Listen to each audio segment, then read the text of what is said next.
شہریوں کو بھی ضرورت ہے نفس پاک کرنے کی. جو شہریوں کے لیے طریقہ ہے اس کے لیے ان کو کہیں سے ذکر قلب ڈھونڈنا پڑتا ہے. ذکر قلب کیا ہوتا ہے؟ اب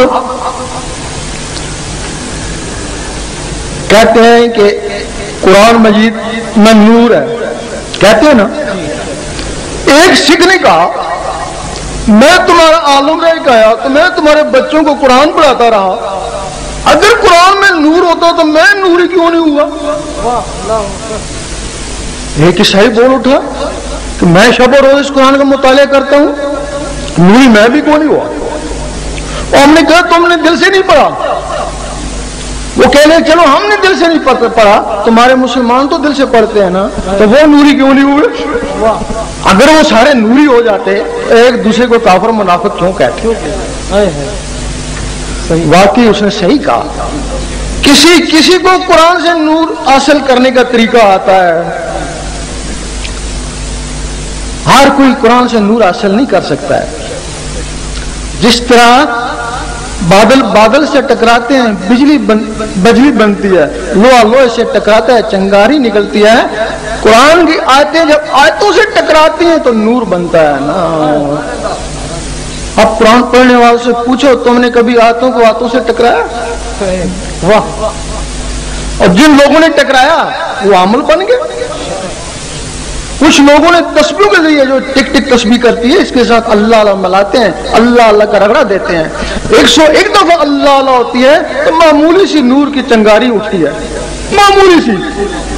لیکن یہ کیا کرتے ہیں 10-12 دفعہ اللہ اللہ کری تو پوچھتے ہیں بھائی کیا اللہ خیریت ہے؟ وہ تسلسل ٹوٹ گیا، اب نور کیسے بنے گا؟ کچھ لوگوں نے پھر وہ راہ سیکھ لیا، یہ دل کی دھڑکن ہے، یہ بھی تسبیح ہے، دل کی دھڑکن کے ساتھ اللہ اللہ ملانا شروع کر دے. جب وہ دل کی دھڑکن کے ساتھ اللہ اللہ کا رگڑا لگا تو پھر وہ اندر نور بننا شروع ہو گیا. تو پھر وہ نور باہر نہیں نکلا، انگلیوں میں نہیں گیا، وہ نسوں میں چلا گیا. جب نسوں میں گیا، نسوں سے پھر وہ خون میں گیا، خون سے پھر وہ روح تک پہنچا. جب وہ روح تک پہنچا تو روح نے اللہ اللہ کرنا شروع کر دی.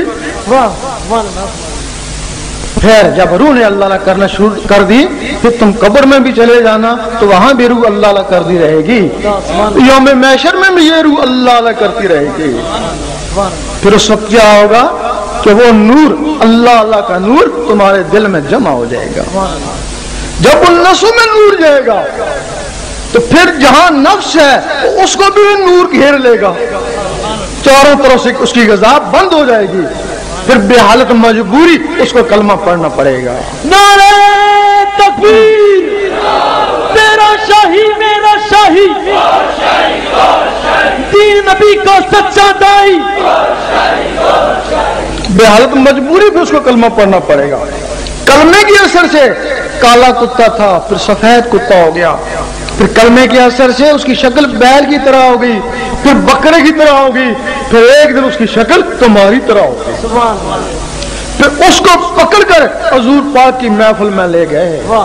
سبحان اللہ. حاضرین اور حضور پاک اش کر اٹھے، آفرین ہے اس کے اوپر اور اس کے مرشد کے اوپر کہ جس نے کتے کو پاک کیا، انسان بنایا، میری محفل میں لے آیا. اس وقت حضور پاک اس کو کوئی مرتبہ ارشاد دیتے تھے. اب اس کی رضائی ادھر ہو جاتی ہے، رسائی ادھر ہو جاتی ہے. اس کو اب معارف کہتے ہیں. وہ پہلا عارف ہے، اب اس کو معارف کہتے ہیں جو حضور پاک کے قدموں میں پہنچ گئے.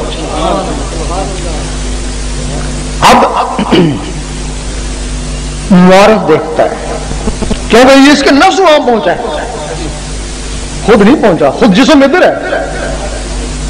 اب وہ جو عارف ہیں ان کے جسم وہاں پہنچ گئے ہیں حضور پاک کے پاس. اب یہ معارف دیکھتا ہے کتنے خوش نصیب ہیں جسم سمیت حضور پاک کی محفل میں بیٹھے ہیں. اتنے میں حضور پاک کسی سے بات کرتے ہیں. اب عارف پوچھتے ہیں آپ کس سے بات کر رہے ہیں؟ ہم کو تو نظر نہیں آ رہا. فرماتے ہیں اس سے بات کر رہا ہوں جس کا جسم مخلوق میں اور یہ روح نفس کی روح میرے پاس.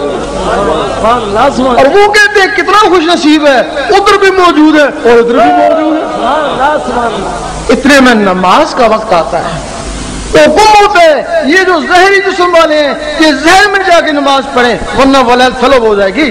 اس روحانی کی نماز اس لطیفہ نفس کے ذریعے حضور پاک کے پیچھے ہوتی ہے. وہ اگر ایک نماز بھی حضور پاک کے پیچھے مل جائے ان ہزاروں رکعتوں سے بہتر ہے. اللہ اکبر. نعرہ تکبیر، نعرہ رسالت، نعرہ حیدری، نعرہ غوثیہ. اب ادھر حضور پاک کی طرف رسائی ہوگی، اب باقی اللہ رہ گیا. اب وہ جو اللہ اللہ کرتا تھا، اللہ اللہ کا نور اس کے دل میں جمع ہو گیا. ایک حدیث میں ہے کہ یہ جو زہر ہے یہ باطن کی نقل ہے. زہر میں بجلی کا نظام ہے، باطن میں نور کا نظام ہے. یہاں موبائل پڑا ہے، اس کی بجلی ہے اس میں، اس کی لہریں یہاں سے اٹھتی ہیں امریکہ پہنچ جاتی ہیں. اگر بجلی کی لہریں یہاں سے اٹھی ہیں امریکہ پہنچ جاتی ہیں، اگر کہیں نور ہوگا تو اس کی لہریں اٹھیں گی وہاں کہاں پہنچیں گی؟ سبحان اللہ. نور کی لہریں وہاں سے اٹھیں گی عرش مولا تک پہنچیں گی. اب صرف عرش مولا سے رابطہ ہوا، بات چیت نہیں ہے. جس طرح امریکہ سے فون مل گیا، اب بات چیت کیا ہوگی؟ جب حضور پاک شب معراج میں گئے اللہ تعالیٰ نے تحفہ دیا. یہ نمازیں تحفہ ہے کہ یہ اپنی امت کو دے دینا.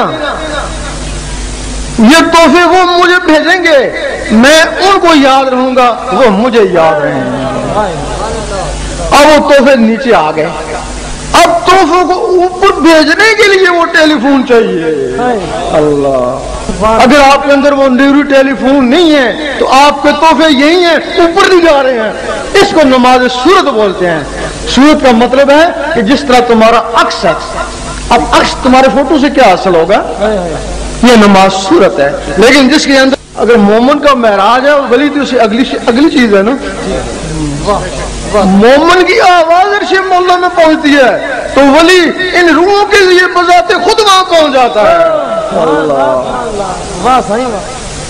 جب تمہارے اندر اللہ اللہ شروع ہو جائے گی تو تمہارے اندر اور بھی مخلوقیں ہیں، روحیں ہیں. جس طرح جن اور فرشتے ہیں اس طرح وہ روحیں ہیں تمہارے اندر. 7 روحیں ہیں باقاعدہ حدیثی میں ان کے نام ہیں: قلب، روح، سری، خفی، اخفا، انا، نفس. 9 ان کے خلیفے ہیں، باڈی گارڈ. 16 چیزیں تمہارے اندر ہیں. جب تم 16 چیزیں ان میں نور جائے گا تو وہ 16 چیزیں اللہ اللہ کرنا شروع کر دیں گے. اس جسم میں یا اللہ ہوگا، اگر اللہ نہیں ہے تو پھر شیطان ہوگا. اب ہمارا دل میں نور نہیں ہے تو تمہارے دل میں شیطان ہے. اور یقین کرو کہ جو اللہ کل بھی اللہ اللہ نہیں کرتے ان کے دلوں میں شیطان ہے. ان کو یہ بات بری لگی ہوگی لیکن ہم دلیل دیتے ہیں. جب وہ نماز پڑھتے ہیں وہ سوچنا نہیں چاہتے، ان کو ایسے وسوسے آتے ہیں جو وہ سوچنے نہیں چاہتے. اس کا مطلب ہے کہ وہ نہیں سوچنا چاہتے لیکن ان کے دل میں وسوسے آتے ہیں، پھر وہ شیطان ہی ڈالتے ہیں نا.